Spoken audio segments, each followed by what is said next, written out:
Assim como as estações do ano ocorrem em decorrência do movimento de rotação da Terra, que a gente chama de translação também, que gira em torno do Sol, assim somos chamados a viver a partir da centralidade da obra da pessoa e obra de Cristo Jesus.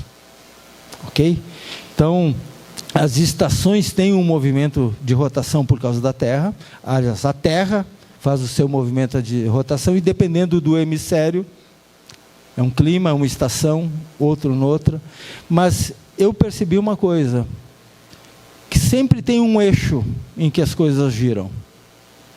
E eu queria convidar vocês nas próximas semanas a pensar nisso. A olhar para o eixo da nossa vida, que é a pessoa de Jesus e a sua obra. A gente encontra isso em Colossenses, no verso 16, parte dele, e o verso 17 diz: todas as coisas foram criadas por Ele e para Ele, e Ele é antes de todas as coisas, e nele tudo subsiste. Nada no universo, nada na igreja acontece sem que Jesus seja o centro, ou a autoridade, ou a supremacia, ou o supremo sobre todas as coisas, ok? Acho que isso aí. Assim como as estações do ano ocorrem em decorrência do movimento de rotação da Terra, não sendo iguais nos hemisférios, nós estamos no hemisfério sul, certo? No hemisfério norte já é outra estação. Mas o que eu aprendo com isso? Assim também somos chamados a respeitar o tempo ou a estação de Deus na vida de cada pessoa. O cuidado que a gente tem para não querer normatizar ou criar um padrão para que todos estejam ao mesmo tempo vivendo aquilo que eu estou vivendo. Ok? A gente precisa entender isso. De que nós estamos às vezes em estações diferentes, em tempos diferentes. Como eu gosto de dizer, não é uma indústria onde você coloca carro e naquela esteira vai sair no final o carro igual em todas as cores, inclusive. Não se trata de um processo industrial. Deus está agindo comigo e você de uma forma muito mais artesanal, muito mais pessoal. Qual é a dificuldade da gente entender de querer impor ao outro o tempo, o nosso tempo na vida dele ou vice-versa? Como é que a gente sabe disso? Sempre agradecendo a Deus. Agradecemos a Deus o Pai de nosso Senhor Jesus Cristo quando oramos por vocês. Pois temos ouvido falar da fé que vocês têm em Cristo Jesus e do amor que vocês têm por todos os santos. Sabe o que a gente deveria fazer? Quando vissem o irmão em apuros, ou vivendo num ritmo diferente, numa estação que não é nossa, orar por eles como o apóstolo Paulo fez. A gente deveria dirigir as nossas orações ao nosso Deus e Pai, em vez de ficar reclamando às vezes de um ou de outro. Assim como a estação da primavera é a estação da renovação da vida, assim também somos chamados a experimentar a renovação da nossa mente e coração, crescendo e frutificando em Cristo. Frutificar frutifique é o nome dessa série, poderia ser cresçam e frutifiquem, né? Porque é isso que o apóstolo Paulo está dizendo. Há estações próprias onde a gente se recolhe, que é o inverno, há estações intermediárias, mas a primavera é de uma beleza incrível, né? Hoje eu e a minha esposa saímos da escola dominical quando nos deparamos com o ipê amarelo. Gente do céu, eu não sei se você passa por aquilo com normalidade, eu não consigo. Eu fico assim deslumbrado com as cores da natureza. Eu até brinquei com a Branca, disse, não gosto de carro dessa cor. Um amarelo vivo. Mas numa flor como ipê, numa planta que nem maravilhoso. A primavera talvez seja a estação de que você diga para Deus, me renova, como o Senhor está fazendo com a terra, com a colheita, com as árvores, com os frutos, trazendo beleza, me ajuda, me renova, fazendo com que eu frutifique em Cristo. E ele vai dizer ainda em Colossenses, é isso para que vocês vivam de maneira digna do Senhor. Olha como a vida da gente pode ser renovada, e tudo que a gente vier a fazer é para agradá-lo. Que fruto é esse na nossa vida, que a gente vive para agradar a Deus, frutificando em toda boa obra e crescendo no conhecimento de Deus? A gente vai voltar em todos esses textos, mas o texto de hoje é uma apresentação, uma saudação do apóstolo Paulo. Você vai dizer assim, mas pastor, tem mensagem em saudação? Saudação é alguma coisa que a gente vai, ei pessoal, como é que vocês estão? Tudo bem? Eu espero que vocês se encontrem todos 10, top de linha. Não, não é nesse sentido. As saudações do apóstolo Paulo são diferentes, e a gente vai ver inclusive diferentes das saudações gregas. Mas olha só, antes da gente avançar no nosso texto, eu tentei demarcar ali para vocês a cidade de Colossos, que havia sido no passado uma cidade gloriosa. Imaginem uma cidade que viveu a sua pujança, aquilo que uma cidade vive em termos de grandeza, de nome, de referência. Mas não é mais a mesma cidade do passado. Colossos agora já não é uma cidade tão grande. Eu poderia dizer para vocês que ela não é mais colossal. Não é mais. Aliás, quando Paulo escreve a carta para essa igreja, ela é uma das cidades mais inexpressivas. Mas eu acho isso extraordinário. Sabe por quê? Eu sei que Paulo escreveu cartas, por exemplo, para a igreja que está em Roma. Aí você pode dizer, mas pastor, também Roma é Roma, né? É o centro do império naquela época, né? Tinha mais que escrever para uma cidade majestosa, gloriosa como essa, né? Onde tinha muitos cristãos. Mas ele escreve também para Éfeso, que aliás é próximo. Se você olhar 100 quilômetros de Colosso para Éfeso, né? Você vai ver que era a maior cidade daquela região, né? Mas ao escrever uma carta para uma cidade inexpressiva como Colossos, uma cidade pequenininha, que já não era tão famosa como no passado, que havia perdido seu esplendor para cidades próximas como Hierápolis e Laodiceia, a gente fica pensando assim, mas do ponto de vista estratégico, não é um bom investimento do apóstolo Paulo escrever para uma igreja numa cidade em decadência. Mas olha só o que eu aprendi estudando essa carta essa semana.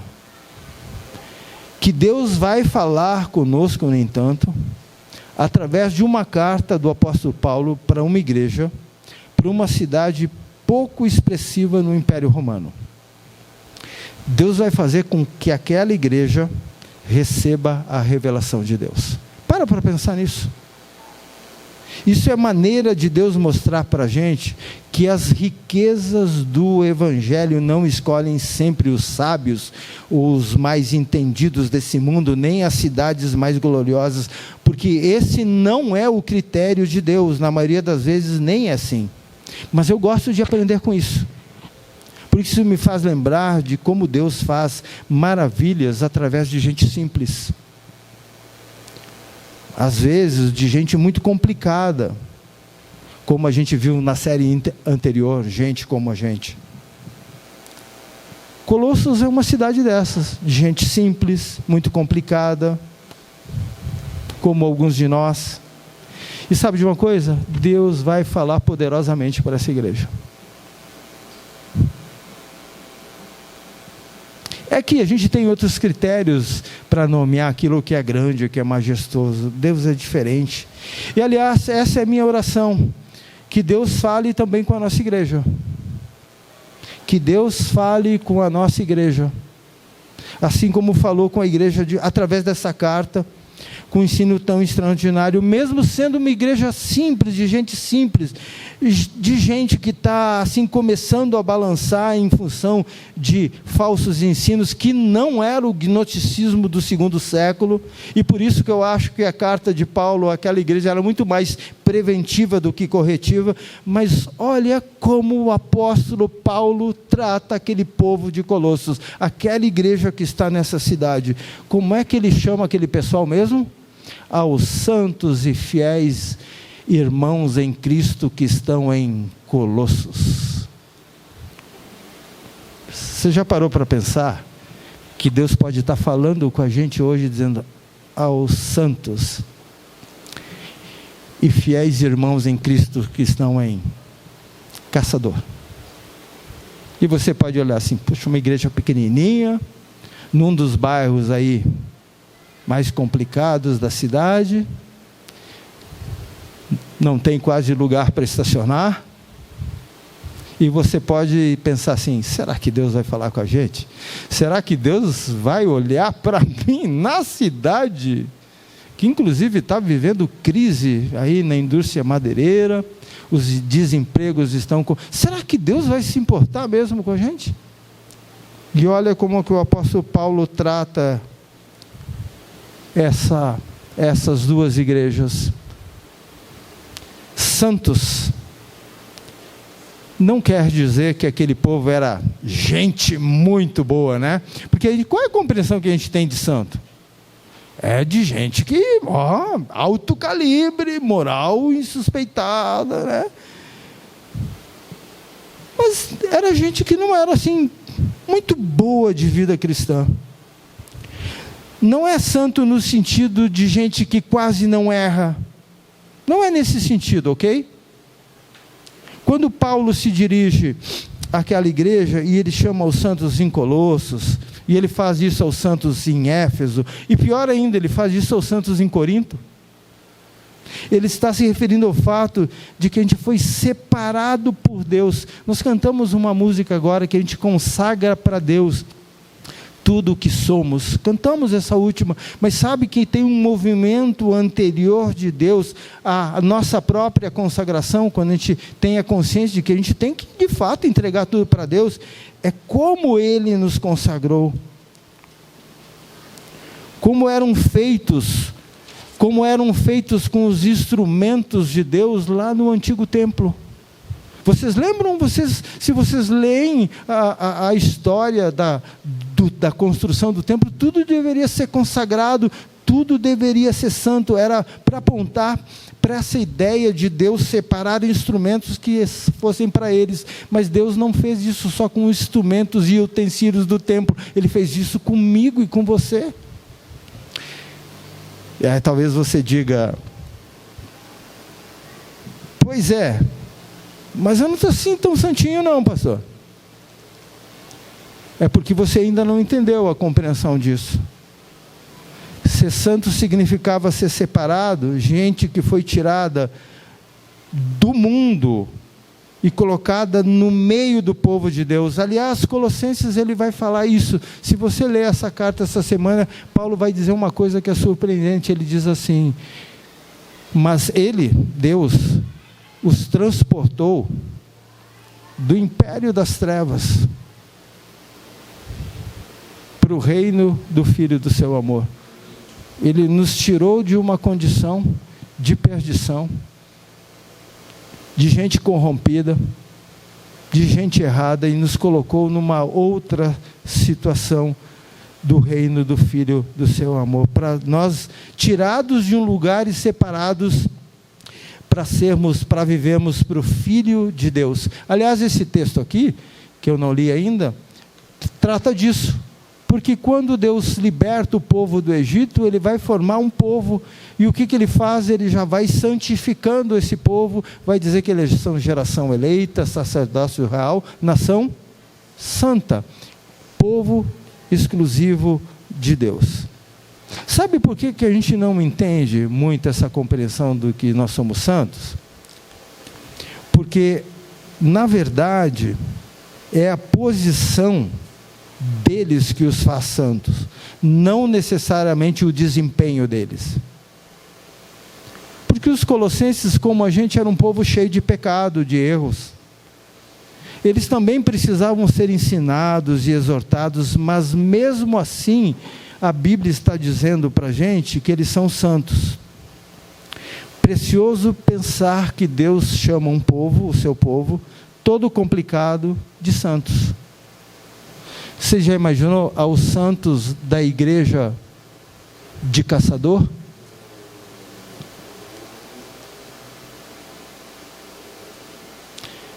Você não é santo por aquilo que você faz. Não é o teu desempenho espiritual, não é aquilo que você realiza que vai te tornar santo. É aquilo que Deus fez em Cristo que te torna santo. Santos, porque é o plural. Olha o que diz esse filósofo, Søren Kierkegaard. Alguém disse para ele, Deus cria do nada, e diz para ele, isso é maravilhoso. Ele diz, sim, é claro, mas ele faz algo ainda mais maravilhoso. Transforma pecadores em santos. Pastor, tem alguém aqui que é mais santo que o outro? Não, porque isso não está diretamente relacionado às minhas obras, mas à obra de Cristo. Essa é uma posição que a gente ocupa em Cristo. Aliás, a gente vai ver muito isso na carta aos Colossenses. Mas também vai dizer que eles são fiéis irmãos. A princípio, fiéis pode compreender duas ideias. A primeira que parece óbvia, aqueles que creem. Né? Mas também pode se referir a outra coisa, que aquelas pessoas de Colosso eram pessoas sinceras no seu apego a Cristo. Elas eram verdadeiras, elas eram pessoas leais a Cristo. Mais uma vez, elas não estavam com a vida completamente em dia, longe disso. Elas cometiam seus erros, elas precisavam de ensino e de instrução.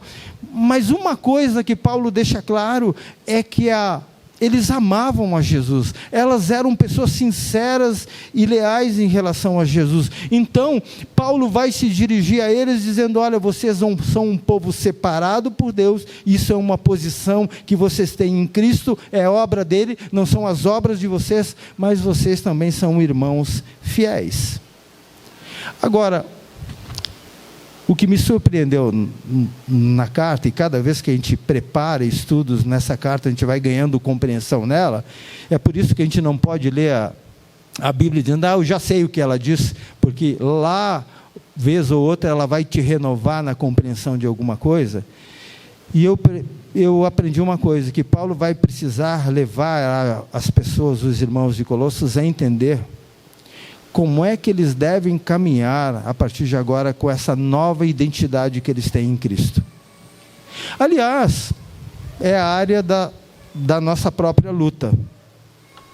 Nós somos santos, mas quando a gente peca, não andamos em conformidade com quem somos em Cristo. Você entendeu? Somos separados do pecado. Mas quando a gente abraça o pecado e persiste nele, a gente está se contradizendo. Nós estamos indo na contramão da nossa identidade. Paulo, então, vai ter que redirecioná-los, muitas vezes na carta, entender quem eles são, qual é a identidade deles. E uma das coisas que eu gosto nessa carta, é que Paulo chama eles de irmãos. Santo, fiéis irmãos. E Paulo vai falar dessa identidade deles, chamando-os de irmãos, porque ele está dizendo, em outras palavras, vocês são família. Vocês são família. E eu gosto de afirmar que nós somos famílias, porque a gente não pode dizer, e olha só como eu vou tocar nos coraçãozinhos que estão mais sucintos à vida na privacidade, né? Eu gosto de dizer que nós não podemos dizer, cada um no seu canto. Porque quando você passa a fazer parte de uma igreja, quando você entra aqui e faz parte da família,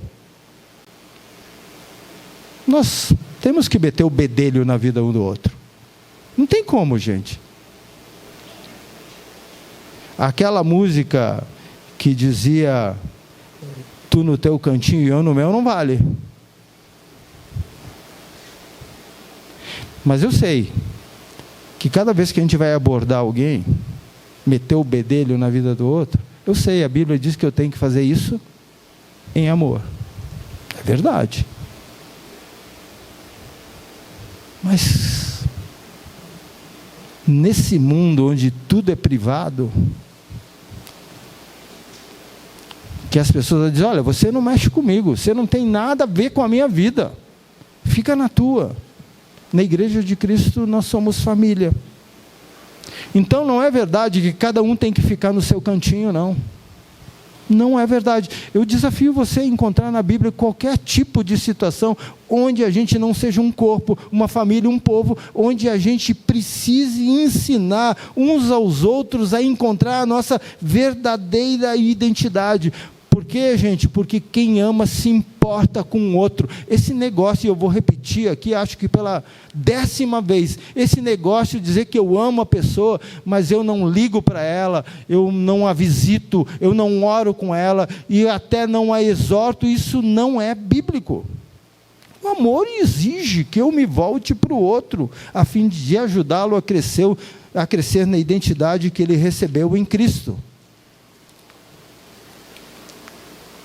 Mas o que mais me chamou a atenção de novo nesse texto, e eu estou dizendo isso porque o texto foi me surpreendendo, foi exatamente isso, como que no grego a construção é diferente do que no português.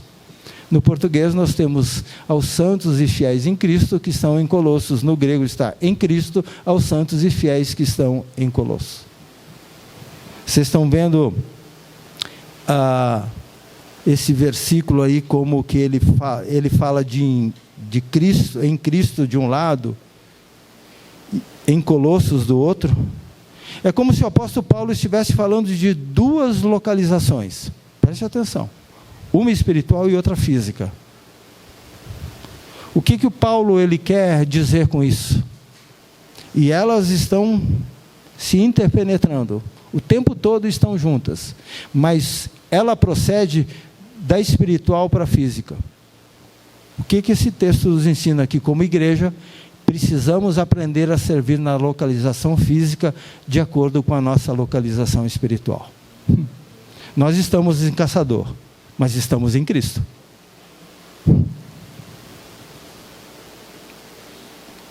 O que eles são em Cristo tem que nortear o que eles são em Colossos. O que nós somos em Cristo tem que nortear a vida da gente aqui na cidade de Caçador. Assim, quando você pensa em localização espiritual e localização física, pense no seu trabalho. Pense na sua família. Pense na sua vizinhança. Pense até na sua igreja. Pense no que você faz. Como que você vive em Cristo tem que ser norteado, ou aliás, a forma como você vive na sua cidade, no caso, a nossa cidade de Caçador, é norteado pela posição que você ocupa no reino de Deus. Você está em Cristo, e isso é importante.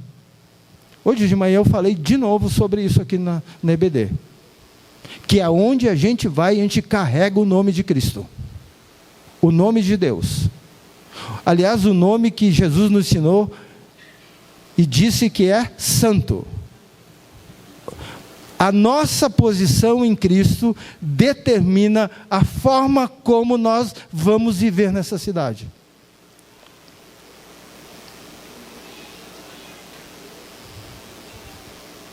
Indistintamente da nossa profissão.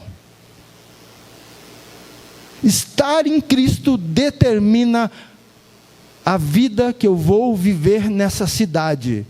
E a vida que eu vou viver nessa cidade, mais tarde, mais adiante na carta, é a fim de agradá-lo.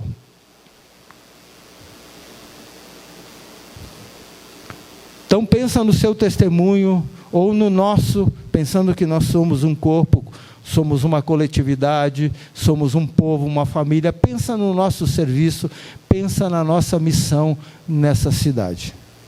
Ok?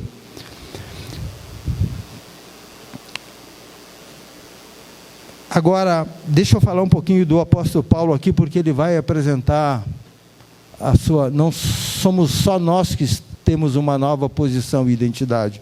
O apóstolo Paulo também, e ele vai dizer que ele é apóstolo de Jesus Cristo pela vontade de Deus e o irmão Timóteo. Veja como o apóstolo Paulo se apresenta como... Aliás, antes disso, ele tem uma troca de nome, e você vai encontrar, aliás, o nome dele é mudado de Saulo para Saulo, e você vai encontrar na Bíblia, porque às vezes Deus vai carregar de significados a mudança de nome, mas sobretudo tem um texto que é onde acontece, pela primeira vez onde ele é chamado de Paulo, e não de Saulo, diz que ele é cheio do Espírito Santo. Não se trata de um nome qualquer, mais uma vez, é o estado que Paulo se encontra em Cristo que determina a mudança de nome dele, mas mais do que isso, tem uma mudança de missão. Quem era o apóstolo Paulo antes? Um perseguidor da igreja. Se você lê o livro de Atos, você fica até aborrecido com a perseguição que ele faz contra a igreja, e assiste à morte, inclusive, do primeiro mártir da igreja, que é Estevão ali, participa daquilo ali, né? Quem assistiu o filme Paulo, o Apóstolo, vai perceber, é um filme, é uma ficção, evidentemente, mas vai perceber as dores que ele vivia, por causa da culpa que ele carregava de ter tirado a vida de gente inocente, ao longo da primeira fase, antes dele se tornar o apóstolo Paulo, onde Deus vai dizer, este homem, vai dizer para um outro homem, né? Para o Ananias, é o meu instrumento escolhido para levar o meu nome perante os gentios.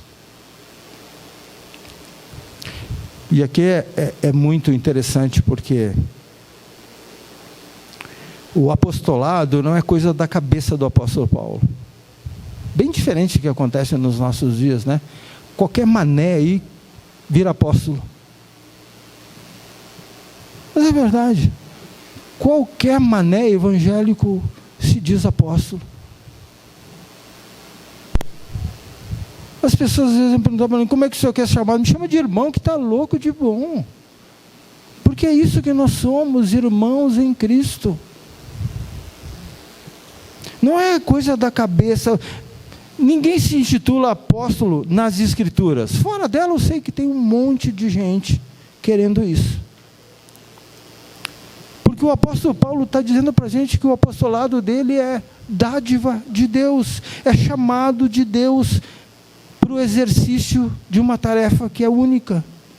Inclusive o apóstolo Paulo conta em outra carta que ele se tornou apóstolo fora de tempo. Em outra carta ele vai dizer que Cristo o chamou em outro momento, e a gente vai ver lá no caminho, naquela forma gloriosa com que Cristo se apresenta para o apóstolo Paulo lá no caminho de Damasco. Mas é interessante porque o apóstolo Paulo, ele não se intitula, não atribui seu apostolado a algum tipo de mérito ou de realização. Quando ele diz apóstolo de Cristo, não pense que ele diz assim, vou encher o peito agora, eu sou o apóstolo Paulo de Jesus Cristo. Ele diz, de Jesus Cristo por vontade divina. Ele se esvazia, bem diferente dos babacas apóstolos do nosso tempo, que enchem o peito com um título que nunca receberam de Deus. Foi Deus quem quis. E isso é muito bonito, porque Paulo, ele não tem uma posição honrosa diante de Deus por qualquer coisa dele. Ele vai dizer que é por vontade divina. Paulo não pede a tapete vermelho quando ele chega nas igrejas, como muitos apóstolos do nosso tempo fazem. Mas eu tenho que dizer para vocês, essa é uma posição de autoridade. Essa é uma posição de autoridade. Preste atenção o que ele diz. Paulo, apóstolo de Jesus Cristo, e o irmão Timóteo. Não existe uma diferença aí? Você entendeu a diferença? O apóstolo é Paulo e Timóteo é? Mas não é uma diferença de valor. Paulo não está dizendo que ele é maior É uma diferença simplesmente de autoridade. E é importante a gente aprender isso. Que quem escreve a carta é primordialmente Paulo. Mas Paulo coloca o seu cooperador junto nessa carta. Talvez Paulo mencione Timóteo, porque Timóteo é uma espécie de secretário. Na verdade, Timóteo é usando uma expressão do nosso tempo, um jovem aprendiz, que está aprendendo com o apóstolo Paulo o tempo todo. Tanto é que o apóstolo Paulo escreve depois 2 cartas para ele, para Timóteo. 2 cartas. E Timóteo o acompanha em vários momentos na sua vida como missionário e plantador de igreja. Mas ele inclui na apresentação da carta, mas o apóstolo é Paulo. E ele diz, por vontade divina, ele tem autoridade. É bom que você saiba que quando Paulo escreve as cartas, ele escreve com a autoridade apostólica, e ele está escrevendo sempre em nome de Jesus. Quando Paulo fala, é Cristo falando. E sabe de uma coisa? Que tem um texto que serve de pegadinha, de erro para muita gente, que está lá em 1 Coríntios 7, quando Paulo diz assim, aqui fala Cristo, aqui falo eu, não Cristo, dando a impressão para a gente de que quando ele fala, não é a palavra de Deus, mas não é isso que o apóstolo Paulo está querendo dizer. O que ele está querendo dizer é que tem certas partes das suas cartas, orientações às igrejas, que ele recebe diretamente de Deus. Enquanto que em outros momentos, olha, presta atenção, ele é iluminado pelo Espírito Santo para entender qual é a melhor alternativa para aquele problema que ele está falando. Então, quando ele diz falo eu, ele não está querendo dizer que agora não é a palavra de Deus. Agora é a palavra de Paulo. Não, ele é apóstolo. E ele fala de modo autoritativo sempre. E isso é maravilhoso no apóstolo Paulo. Mas preste atenção. Aí vem de novo uma outra situação para a gente aprender com o apóstolo Paulo. É uma autoridade não autoritária. Sabe por quê? Porque tem algumas vezes que o apóstolo Paulo se apresenta como servo de Deus. E você vai ver nessa carta, em outras cartas, que ele se desdobra pela vida da igreja. Ele está pronto a sofrer as aflições, ou completar as aflições de Cristo no seu próprio corpo, para que o evangelho possa chegar a lugares distantes. Então ele diz, ele padece, ele serve a igreja. Agora, qual é o modelo de serviço do apóstolo Paulo? Ele vai dizer, assim como o meu Senhor Jesus, Cristo tem toda a autoridade, e ele não veio de forma despótica, pelo contrário, ele se esvaziou, ele se humilhou, ele veio para servir. Isso acaba com qualquer orgulho. Com qualquer orgulho de aquelas coisinhas, eu não quero fazer isso na igreja, isso aqui é muito pequeno, isso aqui não tem muito valor. Tudo tem valor na igreja de Cristo, porque nós somos chamados para servir. É assim que o apóstolo Paulo, que diz tem autoridade, mas ele não usurpa dessa autoridade. Antes ele serve a igreja como Cristo serviu. E ele vai fazer de tudo. E lê essa carta durante a semana. Ele vai 1 capítulo por dia. Quantos capítulos tem mesmo aí a carta aos Efésios? Desculpe, aos Colossenses. Quantos? Efésios tem 6. Colossenses é menor ainda. Eu acho que é 4, não é 4? 4. Segunda, terça, quarta, quinta. Sexta você recomeça de novo. Porque é assim que a gente aprende com as escrituras e memorizando essas cartas. Mas ele vai fazer de tudo para que essa igreja cresça, frutifique e chegue à maturidade em Cristo Jesus. Ele vai fazer isso o tempo todo. Voltando à questão do apóstolo Paulo, olha como é que ele se apresenta em Romanos, a grande capital do império na época. Como é que ele se apresenta? Ele se apresenta como apóstolo, chamado para ser apóstolo, mas ele diz antes que ele é servo. Tem muito apóstolo que não quer servir, só quer glória, brilho.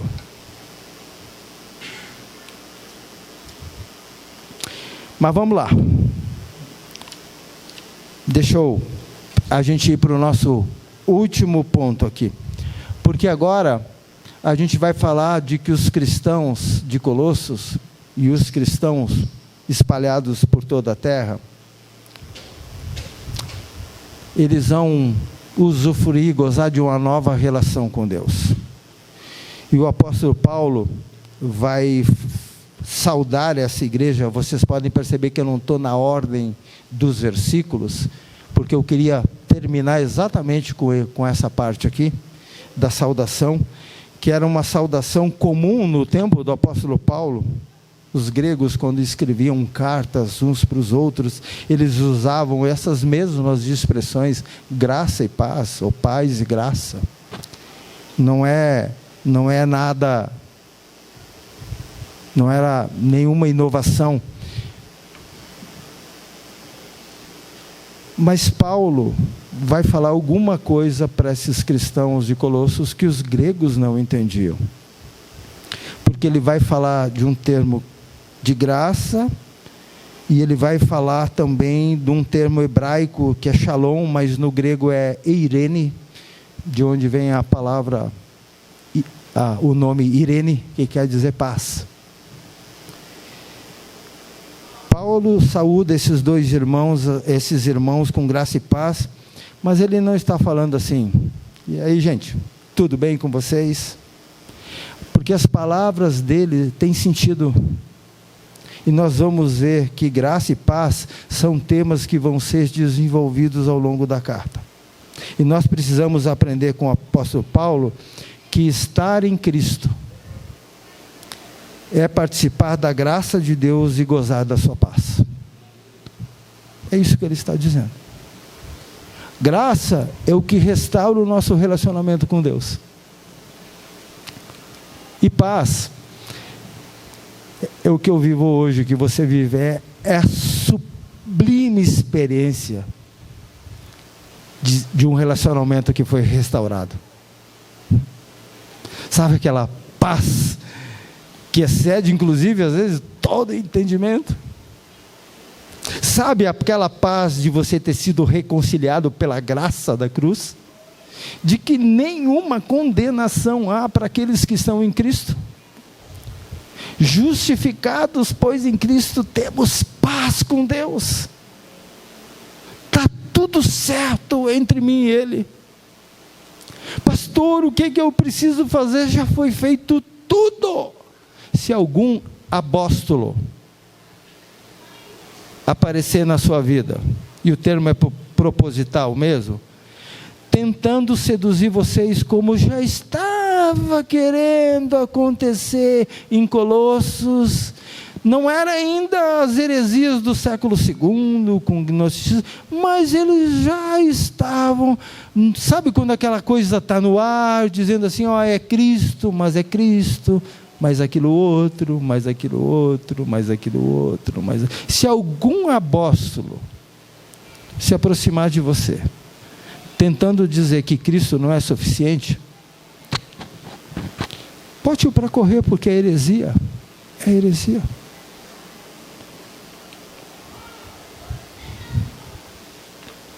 Eu fiquei pensando, como é que eu posso mostrar isso para a igreja?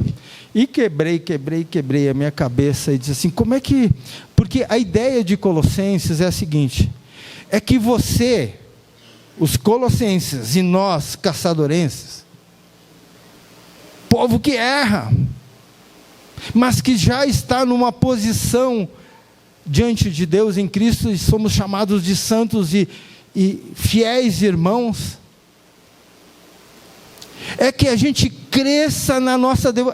Colossenses e a Bíblia como um todo, quer que o nosso coração se encha de fervor, eu vou usar uma outra palavra, de encanto por Deus, por Cristo.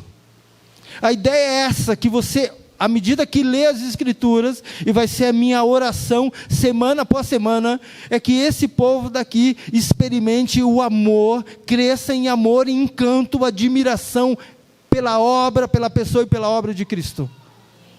De que nada seduza o teu coração, e que esse encanto te faça uma pessoa cada vez com uma devoção enorme no coração, para glorificar a Deus e agradar em Cristo em todas as coisas. Aí eu fiquei pensando, como é que eu posso ajudar esse povo? Eu não sei se todos assistiram essa série. Quantos aqui assistiram The Chosen? Os Escolhidos, né?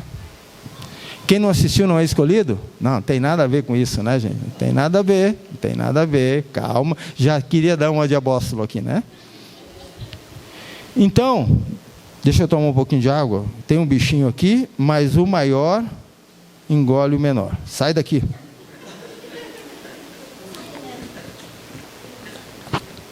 Ontem, no aniversário do nosso amigo, eu matei o bicho, caiu aqui em cima do meu papel, fiz a maior. Do Vini, estávamos lá ontem, né? E a netinha da Drica veio com um docinho para mim, mas ela não pegou no palito, ela pegou no doce aqui. E veio, tio, quer um docinho? E eu disse assim, deixa eu tirar aqui, peguei o palito, agora abre a tua mãozinha, mas estava preta, gente. E eu muito educadamente, opa, obrigado. Esse aqui não é para tomar, tá? Apesar do santo, do santo ter bebido aqui, não santificou isso aí. Sabe o que eu fiz? O maior engole o menor. Só que daí veio a Lia, chupando o negocinho e disse, quer, tio? Ah, não, aí é demais, né? Aí já é demais. Aí também não, né? Puxa vida. Vamos apagar a luz aqui, vamos ver esse vídeo? Antes, deixa eu explicar, essa aqui é uma cena. A Maria Madalena, no filme, se chama Lilith. Sim, é aqui. Lilith, tá? Mas, quando Jesus a encontra numa taverna, num boteco qualquer da vida, e a fama dela era de uma mulher da vida, ele a chama por Maria, e ninguém a chamava assim, exceto o seu pai, se eu não me engano. Então, mas eu quero que vocês vejam a transformação, o encanto que uma série dessas mostra quando alguém está em Cristo, quando alguém é encontrada pela graça dele e passa a viver o horror de uma vida por uma vida em paz. Ok? Vamos lá? Vamos ver se vocês conseguem ver bem aí. Vamos ver como é que está o nosso instrumentista ali. Ele está preparando.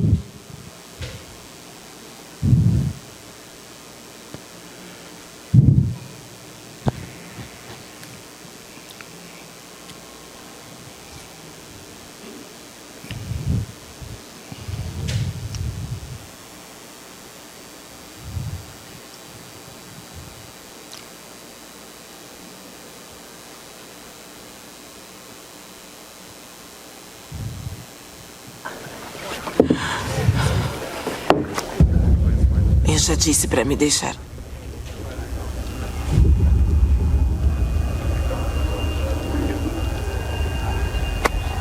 Isso não é para você. Não me toque. Lily? Lily? Lily, você está bem?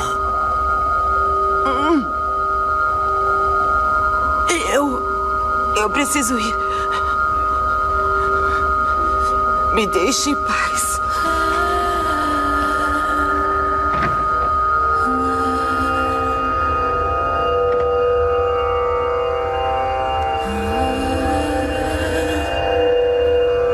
Deixe-me em paz.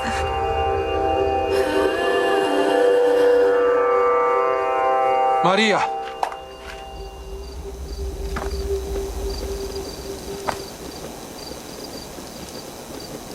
Maria de Magdala.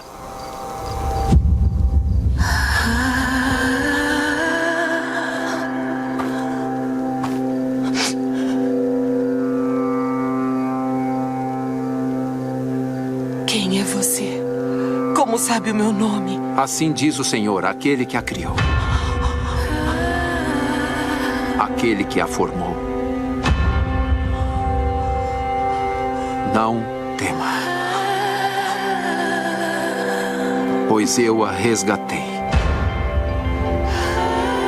Eu a chamei pelo nome.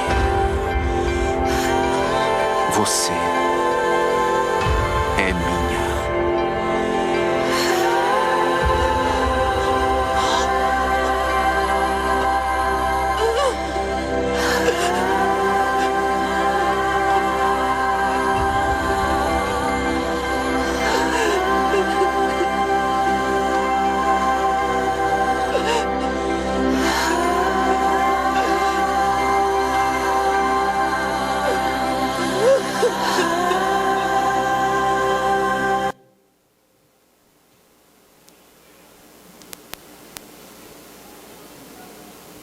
Graça e paz é a forma com que Deus diz para mim e para você: eu quero te abraçar e te tornar uma nova pessoa.